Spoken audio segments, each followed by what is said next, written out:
On today's episode, we see if this comic can pull off a Christmas miracle and make me care about Thor. I had no idea going in what it was going to be, and by the time I got to the end, I just thought, well, this was terrible, and I need to tell people about it. Nope.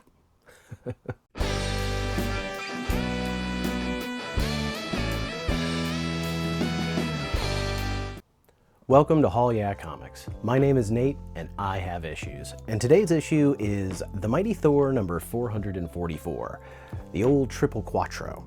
This is a Christmas issue, and I have to admit that I am not a big fan of Thor, like, at all. I mean, Chris Hemsworth in the movies? Sure. The character in Marvel Rivals? Absolutely. But in the comics, I've always found Thor to be a bit stuffy. But I received this issue as a gift from my friend Eric, and I collect Christmas covers. This is a Christmas cover. I read my comics, and I, had a pile of Christmas covers that I was going through, and I decided to give this one a read. And I don't regret it completely. It was not good, but it was weird, and at points it intrigued me enough that I wanted to talk about it. Before we get started though, I do want to warn you that I'm going to spoil the absolute crap out of this book throughout the course of this review and read through, so if this is a book that you want to read, I just want you to be forewarned. And with that out of the way, let's go ahead and get started. Like I said, I'm not the biggest fan of Thor, but I have to admit I haven't read many of his books, so I don't know much about him as a character.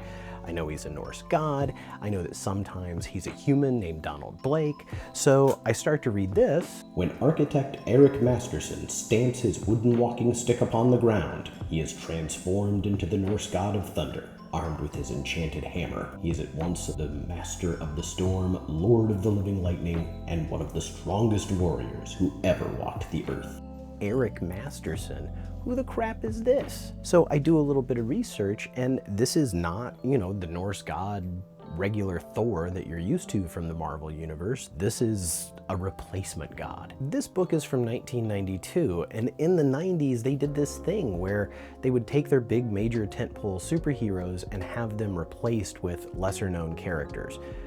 Spider-Man was replaced famously by clones.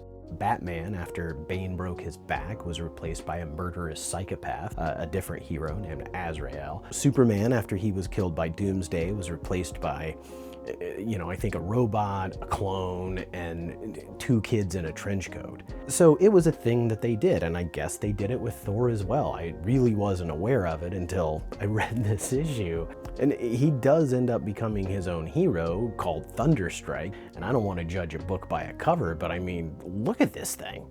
But you don't hear about these heroes. Like when you're reading books now, these characters didn't last. These kind of stories were just kind of, like attention getters. And they're left in the past probably for a reason. And that doesn't really bode well for our Christmas tale here, does it? This comic credits Tom DeFalco and Ron Frenz as plot, penciler, and script, with Al Milgrom doing the finished art. Michael Heisler is on letters, Mike Rockowitz on colors, and Ralph Macchio on eggnog. The story is titled How the Grunk Stole Christmas, and we get this little note at the bottom that reads, "Respectfully dedicated to Theodore Dr. Seuss Geisel, who brought out the child in us all." Yeah, we're gonna come back to that, especially the word respectfully.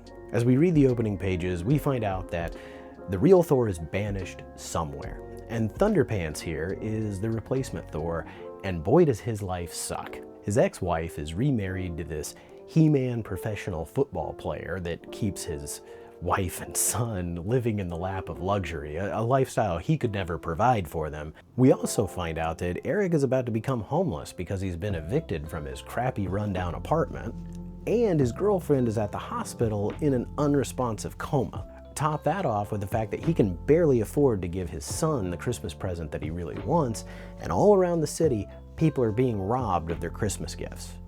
Truly is the most wonderful time of the year. So the first couple pages are like him walking down the street wrapped up in his own whiny melodrama, and I mean, just look at this.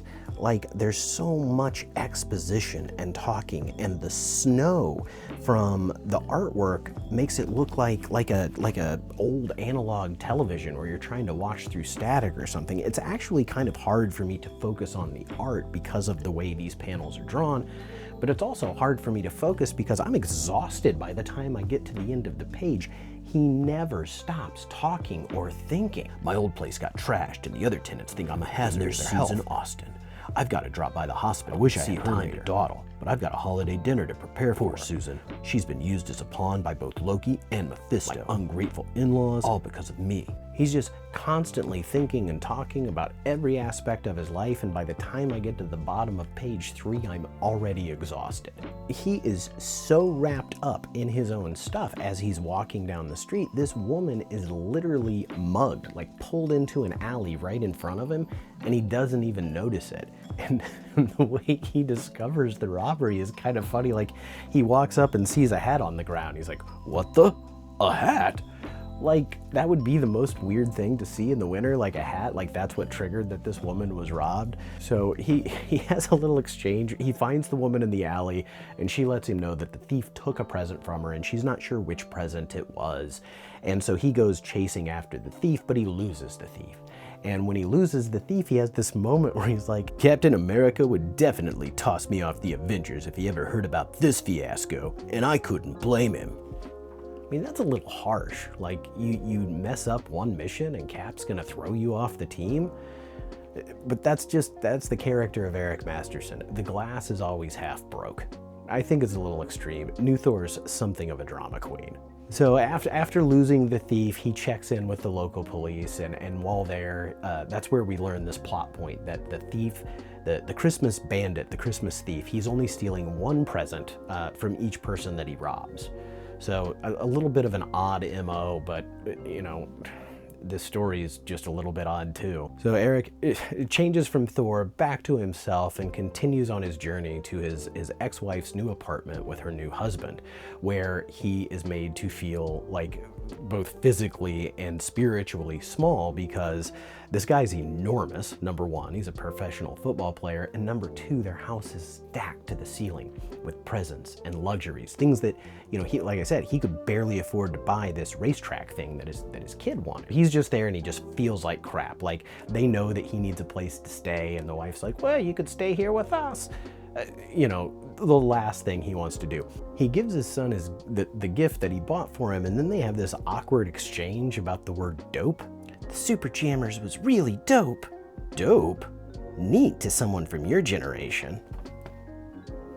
I mean, who talks like this? Eric barely stays at all, like drops off the gift. It's like one page that he stays to visit with his son for Christmas and give him the gift. And then he totally like pieces out. "I've got to get going. Not without trying my special eggnog made from a low cholesterol, vitamin enhanced, non-alcoholic formula. Maybe next time, Steel." Maybe never, Steel. No thanks. Blech. Eggnog. So Eric's feeling super low, super bad about himself, and he decides that the only thing that's gonna make him feel better, the only thing that's gonna make this night worth it, is catching this Christmas thief. You know, not figuring out his housing situation, not working on his relationship with his son. No, he needs to solve this petty crime that he just learned about 20 minutes ago. He even points out how stupid it is for Thor to be going after a mugger. He says something along the lines of, it's like using a nuclear weapon against a housefly. So, you know, it's dumb to do, so of course he does it. He starts flying around the city looking for this mugger haphazardly. Thanks to the plot point of convenience, he happens upon yet another mugging. And in the mugging, we get another kind of funny exchange. The way that people talk in this is pretty ridiculous. The guy's walking down the street and he's talking about how he can write off all these gifts as a tax deduction. "Based on my understanding of the current tax codes, every one of these gifts should be fully deductible. Of course, I'll have to document all of the receipts," and it's just good writing. Substitute Thor says something about his perseverance paying off. Like, he just learned about the crime. He just changed back into Thor and started flying around for like 10 minutes and he stumbles upon the crime, but his perseverance paid off. I mean, he turned into Thor 2 panels ago and just lucked into this mugging. He decides he's gonna like dive bomb this mugger to try to scare him because again, he knows that he's too powerful to be taking on just a regular mugger, and he hysterically gets shot in the back with some kind of laser. And in case you missed that, he lets you know, something's striking me from behind. It's so laughably bad, but it's so much fun too. Whatever hit me also managed to sap all my strength. I suddenly feel weak as a kitten. How typical. My one moment of arrogance and I land flat on my big fat, oh my gosh. Up next, we get a splash page revealing what the cover to this comic promised would be. The most shocking super foe of all. It's the Grunk. He looks like a steroid-ridden Grinch, right? He's green, he's wearing the Santa outfit, the hat, the whole thing. And all he ever says throughout the entire comic is his own name. The only word he utters is Grunk. But don't worry, Thunderpants has all the dialogue covered. Even on the splash page, he's got 3 damn word balloons. That's no fright mask. This guy is for real. He must be some kind of freak or mutant. And based on the way he's dressed, I'd say someone has a real sick sense of humor. So Grunk never gets a word in edgewise, Thor never stops talking, and they have themselves a big old fight. Eventually, they end up taking their super battle into the mall, where I actually did laugh out loud a few times at the dialogue that was written for the shoppers at the mall. Again, like the people getting mugged, the tax deduction guy, the lady who didn't know which present got stolen, and then these shoppers who don't want to leave the mall even though it's literally being torn down by a monster in front of them, but their reaction is, "But I still have purchases to make. We can't leave until we finished our shopping. Look, there's a cashier without a line." Now that's the American consumer that I know. Merry Christmas, y'all. Next, we get a basically pointless one-page interlude with these 2 characters who I have no idea who they are. Obviously somebody in Eric's like friend circle, maybe a romantic interest, and a friend that lives at the apartments. I don't know. But these 2 friends are then approached by a figure shown only in shadowy silhouette who looks a lot like Captain America, but I mean, it can't be Captain America, can it? It is totally Captain America. There's no twist here. Like, I was sure that they're showing this and maybe it's gonna be the Patriot, or, you know, maybe it's another character, like we're being led to believe that it's gonna be Cap, but no, it was 100% Cap in the end. I'm sorry, spoiler. It was just a weird choice to like show something so obvious, but try to hide it for no good reason. But that jives really well with the rest of this book. So back to the fight. Grunk has had absolutely enough of new Thor and his wordy fisticuffs, so Grunk throws an escalator at him. And just as we're about to have new Thor taken out of our misery, the arrival of another character calms Grunk down. It's this little doggy with an antler tied to his head, respectfully dedicated to Theodore Dr. Seuss Geisel, which apparently means we're just ripping off all your character designs for no good reason. And we're not done doing that either. Grunk and the dog head for the sewers, but hot in pursuit is Captain Never Shuts Up, who never shuts up.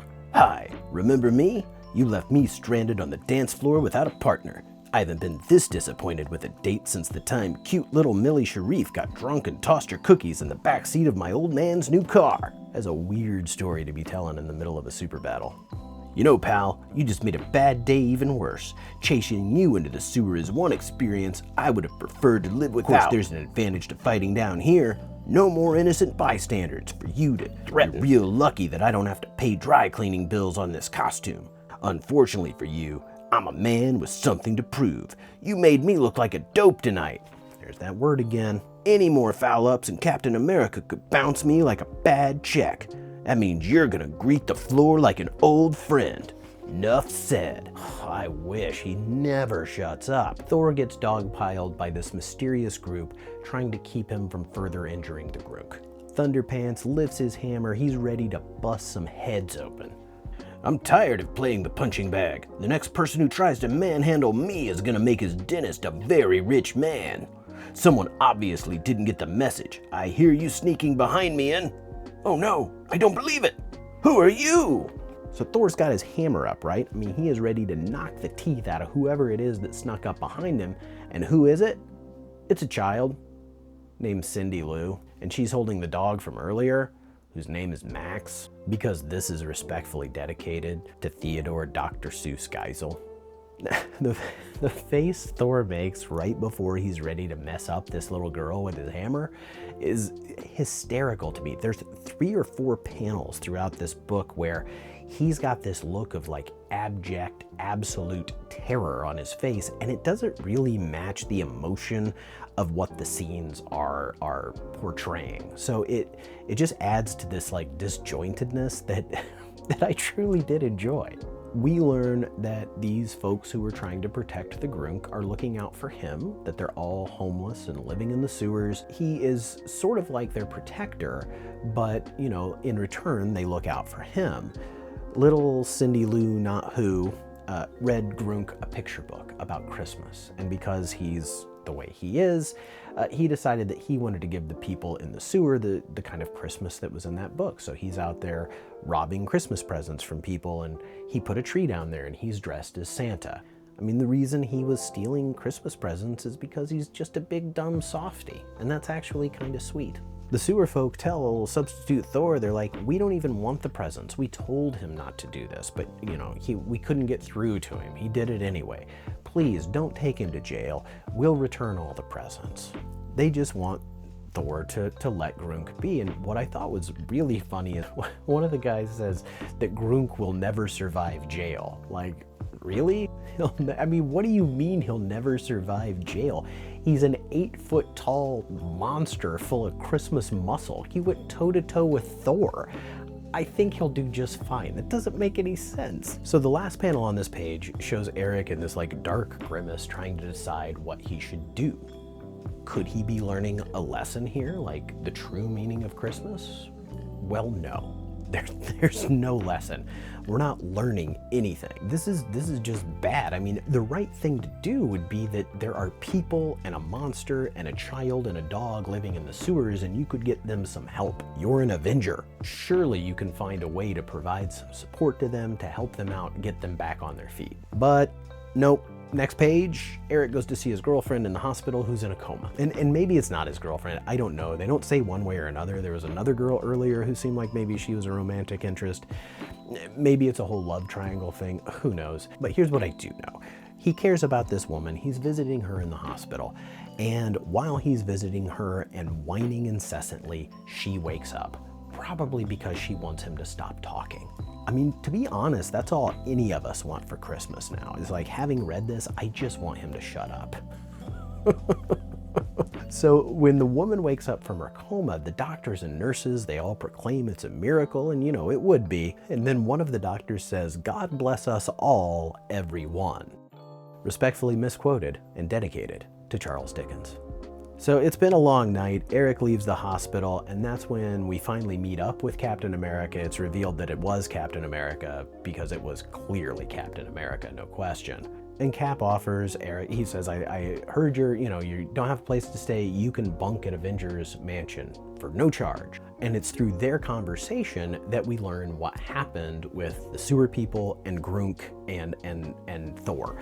And I mean, wasn't that the whole point of the issue, right? I mean, how the Grunk stole Christmas, this guy was stealing Christmas presents, we had all these crazy subplots going on where nothing led to anything, but the main story, the main conflict, we don't get to see how it ended. It's all wrapped up in this dialogue as like an aside, and I think that's kind of insulting.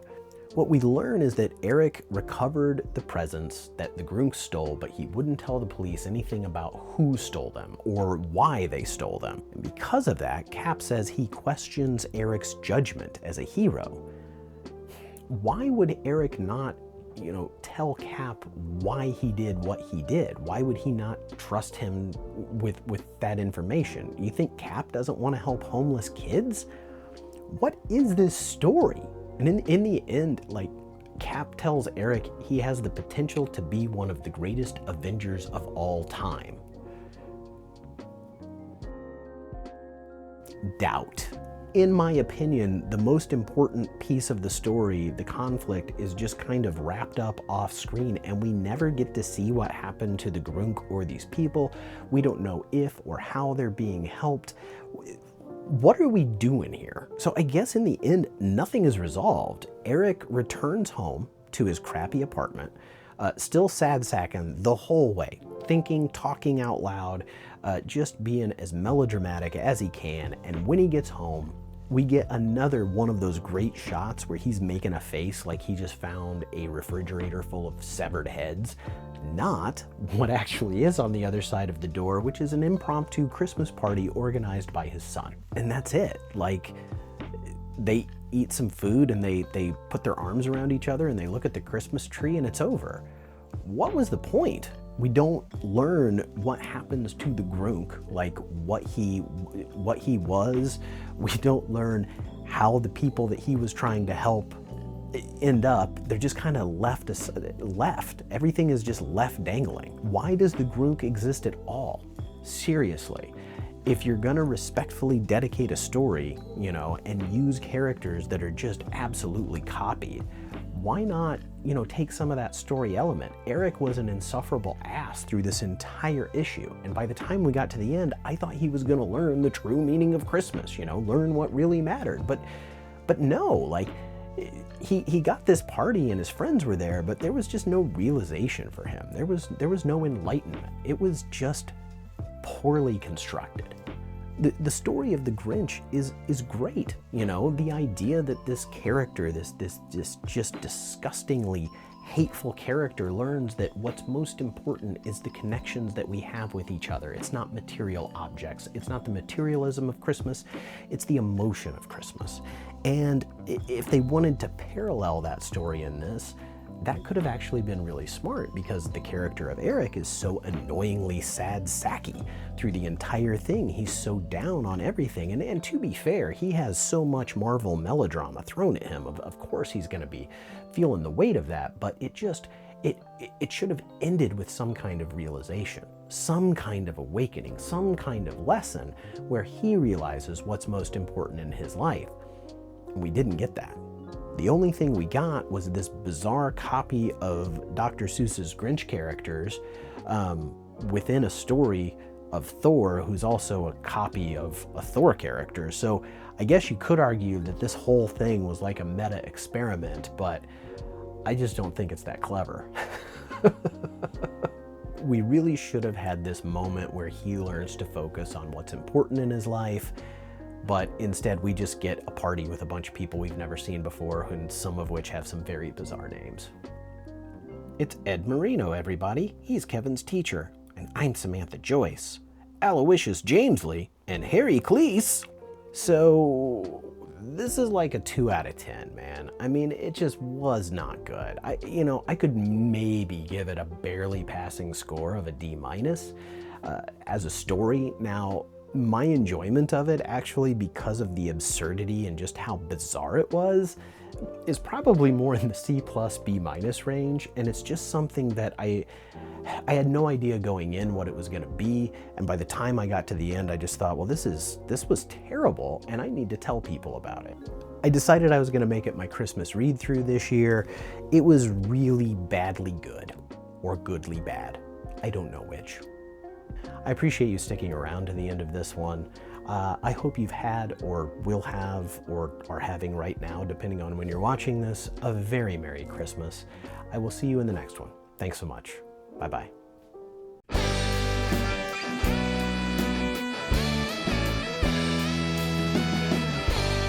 My name is Nate, and I have issues.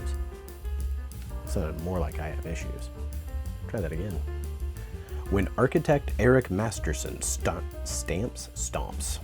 Could I read that any worse? Loud ass truck out there. So, Captain America would definitely toss me off the Avengers if he ever heard about this fiasco. Fiasco? Jesus, Nate. So back to the fight. Groot has had absolutely enough of new Thor and his wordy dialogue and I appreciate you sticking around to the end of this one. Please give the video a comment. It's way over the top, and it's funny. It made me laugh.